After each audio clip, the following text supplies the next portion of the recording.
সুদ আছে যেখানে মুমিন যাবে না। সুদ হচ্ছে পুঁজিবাদী অর্থনীতির হাতিয়ার। দমন নিপীড়নের মূল মাধ্যম হচ্ছে সুদ। এই সুদের কারণে যারা ধনী এরা শুধু ধনী হতে থাকে, আর যারা গরিব শুধু গরিবই হতে থাকে। ইসলাম চায় না যে রাস্তার এক পাশে পাঁচতলা আরেক পাশে থাকবে গাছতলা। চিল্লায় কোন ঠিক কিনা? ইসলাম চায় কায়লা ইয়াকুনা দুলাতান বাইনাল আগনিয়াই মিনকুম, সম্পদ যাতে ধনীদের হাতে কুক্ষিগত হয়ে না থাকে, সম্পদের তারল্য যাতে সবার হাতে পৌঁছে যায়। এজন্য ইসলাম সুদকে করেছে হারাম আর ব্যবসাকে করেছে হালাল। চিল্লায় পড়েন আল্লাহু আকবার। এজন্য রাব্বুল আলামিন বলেন ওয়া আহাল্লাল্লাহুল বাইআ ওয়া হারামার রিবা, আমি আল্লাহ তোমাদের জন্য সুদকে করলাম হারাম আর ব্যবসাকে করে দিলাম হালাল। সুবহানাল্লাহ। ব্যবসাকে হালাল করেছে কে? আর সুদকে হারাম করেছে কে? সুদের মধ্যে দেখা যায় অনেক লাভ, অনেক টাকা, অনেক বরকত, শুধু বেড়ে যায়। আল্লাহ বলে তোমাদের দৃষ্টিতে টাকা বেড়ে যায়, আমি আল্লাহর কাছে বাড়ে না। আর তোমরা যখন যাকাত দাও, দান করো, তোমাদের দৃষ্টিতে দেখা যায় টাকা কমে যায়, কিন্তু আমি আল্লাহর কাছে টাকা কমে না। সুবহানাল্লাহ। এজন্য সুদকে আল্লাহ নিশ্চিহ্ন করে দিবেন। ইয়ামহাকুল্লাহ ওয়া ইউরবিস সাদাকাত। আল্লাহ বলে আমি সুদকে নিশ্চিহ্ন করে দেব, সুদকে আমি ধ্বংস করে দেব, সুদের ভেতরে কোনো বরকত দেব না। আর ব্যবসা করলে সামান্য ব্যবসার ভেতরে বরকত ঢুকিয়ে দিবে কে? আল্লাহ। আরো জোরে বলেন কে? বিশ্বনবী সুদখোরদের উপর লানত দিয়েছে। কি দিয়েছে? লাআনা রাসূলুল্লাহ আকিলার রিবা ওয়া মুকিলাহু ওয়া কাতিবাহু ওয়া শাহিদাইহি। যারা সুদ খায়, যারা সুদ দেয়, যারা সুদের দলিল লেখক, যারা সুদের সাক্ষী থাকে, সবার উপরে বিশ্বনবী লানত দিয়েছে। জোরে পড়েন নাউযুবিল্লাহ। এজন্য খবরদার, সুদের সাথে মুসলমানদের কোনো সম্পর্ক। বিশ্বনবী বলেছেন আর রিবা সালাসুম ওয়া সাবউনা বাবান, সুদের রয়েছে 73টা গুনাহ। কয়টা গুনাহ? আরো জোরে বলেন কয়টা? সুদের মধ্যে 73টা গুনাহ। আইসারুহা আইয়ান কাহার রাজুল উম্মা, 73টা গুনার মধ্যে সবচাইতে ছোট গুনাহ হলো নিজের মায়ের সাথে জিনা করা। 73টা গুনাহ, আর সবচেয়ে ছোট গুনাহ হচ্ছে আইয়ান কে হার রাজুল উম্মা, ব্যক্তি তার মায়ের সাথে জিনা করবে। এটা যদি সবচেয়ে ছোট গুনাহ হয়, তাহলে বড় গুনার অবস্থা কি? বড় গুনাহটা কি জানার দরকার আছে না নাই? আল্লাহ সেটাও বলে দিলেন ফাযানু বিহারবিম মিনাল্লাহি ওয়া রাসূলিহি। সুদের সবচেয়ে ছোট গুনাহ মায়ের সাথে জিনা করা, আর সুদের সবচেয়ে বড় গুনাহ আল্লাহর সাথে যুদ্ধ করা। করবেন নি? পারা যাবে না আল্লাহর সাথে যুদ্ধে? সে আল্লাহ কবে থেকে ক্ষমতায় বসে? এখন তো আল্লাহ বুড়া হয়ে গেছে। হ্যাঁ, আল্লাহর ক্ষমতা কি আগের মতো আছে? জোরে বলেন আছে। এজন্য সুদের সবচেয়ে ছোট গুনাহ মায়ের সাথে জিনা, সবচেয়ে বড় গুনাহ কার সাথে? যুদ্ধ। আরো জোরে বলেন। এজন্য বিশ্বনবী বলতেন ইজতানিবু আস-সাবআল মুবিকাত, 60টা ঈমান বিধ্বংসী, আমল বিধ্বংসী কাজ থেকে তোমরা বেঁচে থাকবা। এক নম্বরে হলো শিরক, আল্লাহর সাথে শিরক করবা না। 2 নম্বরে হলো মাতা পিতার সাথে অবাধ্যতা করা। 3 নম্বরে জাদু দেখানো, জাদু টোনা করা। 4 নম্বরে অন্যায় ভাবে কাউরে হত্যা করা। 5 নম্বরে এতিমের সম্পদ খাওয়া। 6 নম্বরে কোন নারীকে অন্যায় ভাবে জিনার অপবাদ দেওয়া। 7 নম্বরে সুদ খাওয়া। কি খাওয়া? এই 7টা কাজ করলে আপনার ঈমানটাকে ধ্বংস করে দিবে কে? চিল্লায় বলেন কে? এজন্য দুনিয়াতে যারা সুদ খায় তাদের সম্পদে কোনো বরকত নাই, তাদের শুধু রোগ আর রোগ, টেনশন আর টেনশন। আছে না নাই? আবার বিশ্বনবী বললেন যারা সুদ খায় তাদের 3টা শাস্তি। কয়টা? আরো জোরে বলেন কয়টা? 1 নম্বরে কিয়ামতের দিন আল্লাযীনা ইয়াকুলুনার রিবা লা ইয়াকুমুনা ইল্লা কামা ইয়াকুমুল্লাযী ইয়াতাখাব্বাতুহু শাইতানু মিনাল মাস। সুদের 1 নাম্বার শাস্তি, কিয়ামতের দিন সুদখোর যখন কবর থেকে উঠবে, রব্বুল আলামিন তাকে জিনে ধরা রোগীর মতো, পাগলের মতো উঠায় দিবে। সুদখোর কবর থেকে উঠে ভূতে ধরা রোগীর মতো, জিনে ধরা রোগীর মতো, পাগলের মতো লাফাতে লাফাতে উঠবে। তারে দেখে কিয়ামতের ময়দানের সবাই বুঝবে লোকটা হলো সুদখোর। কি খোর? আরো জোরে বলেন। এটা হচ্ছে 1 নাম্বার শাস্তি। 2 নাম্বার শাস্তি বিশ্বনবী বললেন আমি স্বপ্নে দেখলাম কিছু লোকের পেট হচ্ছে বিশাল বড় ঘরের মতো, আর ওই পেটের ভেতরে দেখলাম ভয়ঙ্কর বিষাক্ত সাপ। জিব্রাইল রে বললাম ও জিব্রাইল মান হাউলা এরা কারা? বিশ্বনবী বললেন হাউলা এই আকালাতুর রিবা, এরা হলো আপনার উম্মতের মধ্য থেকে যারা সুদ খেয়েছে ওই সুদখোর লোকগুলা। পড়েন না আউযুবিল্লাহ। 3 নাম্বার শাস্তি, বিশ্বনবী বলেন যে রাতে আমাকে মেরাজে নেওয়া হলো, রাআইতু লাইলাতা উসরিয়া বি, মেরাজের রাতে আমি দেখলাম রক্তের একটা নদী, ওই নদীর উপর কিছু লোক সাঁতার কাটে। কিসের নদী দেখছেন কোনদিন?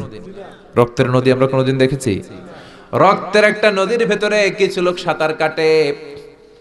সাঁতার কাটতে কাটতে বাঁচার জন্য যখন পারে আসতে চায়, তীরে আসতে চায়, কিছু ফেরেশতারা অনেক বড় বড় পাথরের খণ্ড নিয়ে বসা, তীরের দিকে আসতে চাইলে প্রচন্ড জোরে পাথর নিক্ষেপ করে তার চেহারার দিকে।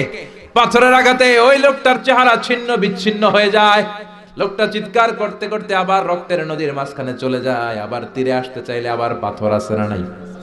জোরে বলেন। বিশ্বনবী বললেন মান হাউলা ইয়া জিবরিল, ও জিব্রাইল এরা কারা? বিশ্বনবী বললেন এরা হলো আপনার সুদখোর উম্মত। এরা কারা? এজন্য সুদ খাওয়া যাবে?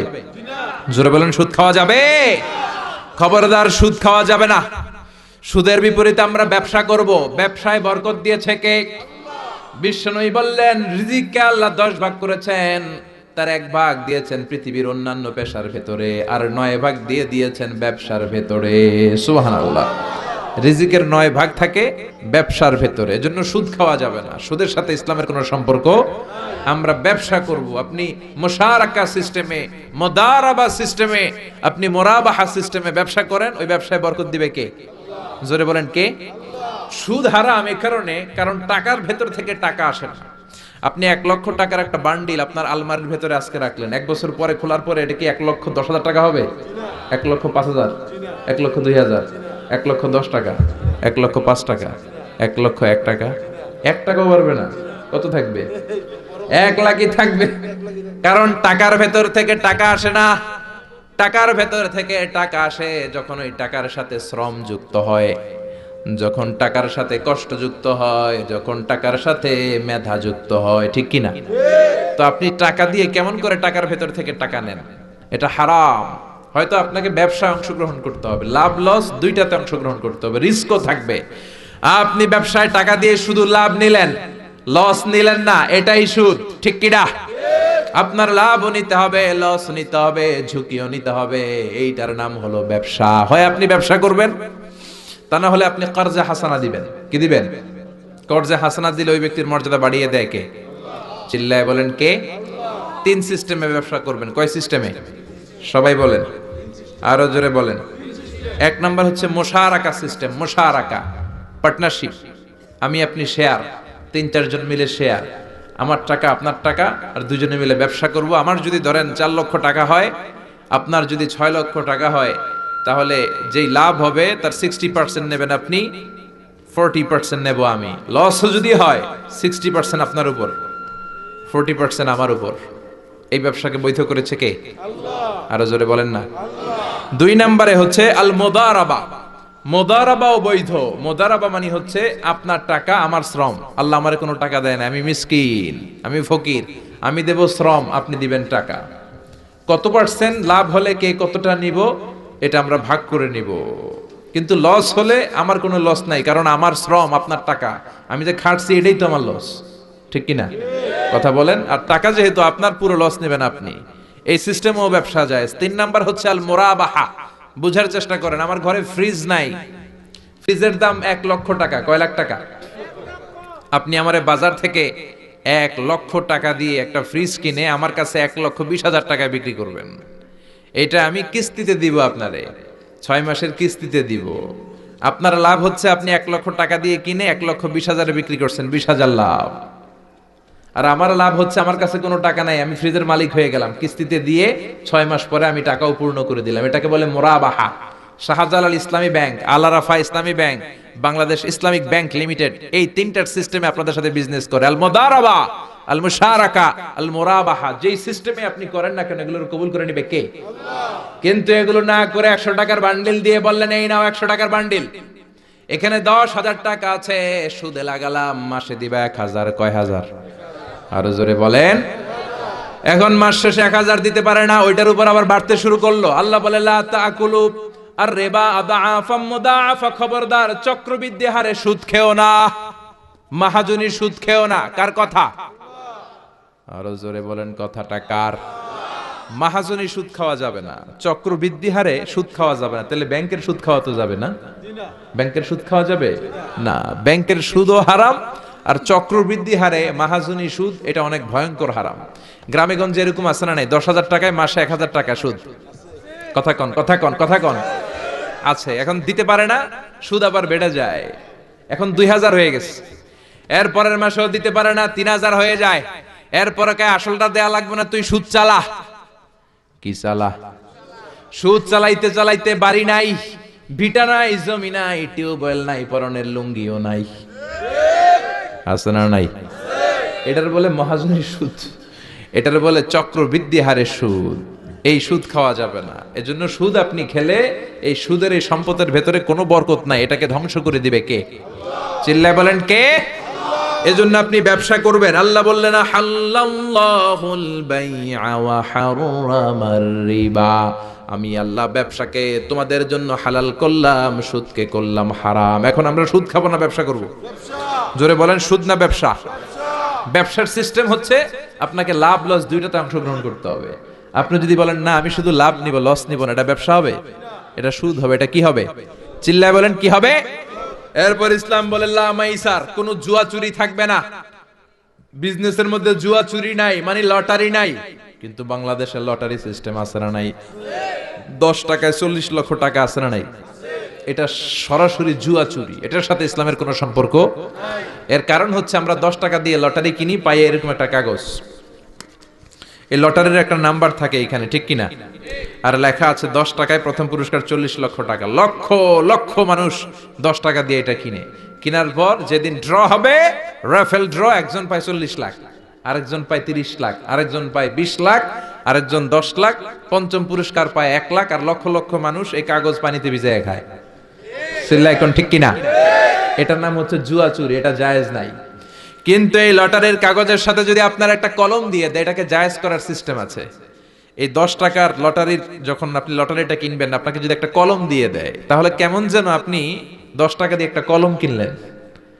এটা ব্যবসা, এটা হচ্ছে ব্যবসার সুরা, এটা জায়েজ আছে না নাই? তার মানে লক্ষ লক্ষ মানুষ যখন লটারি কিনলো, সাথে পেল একটা কলম।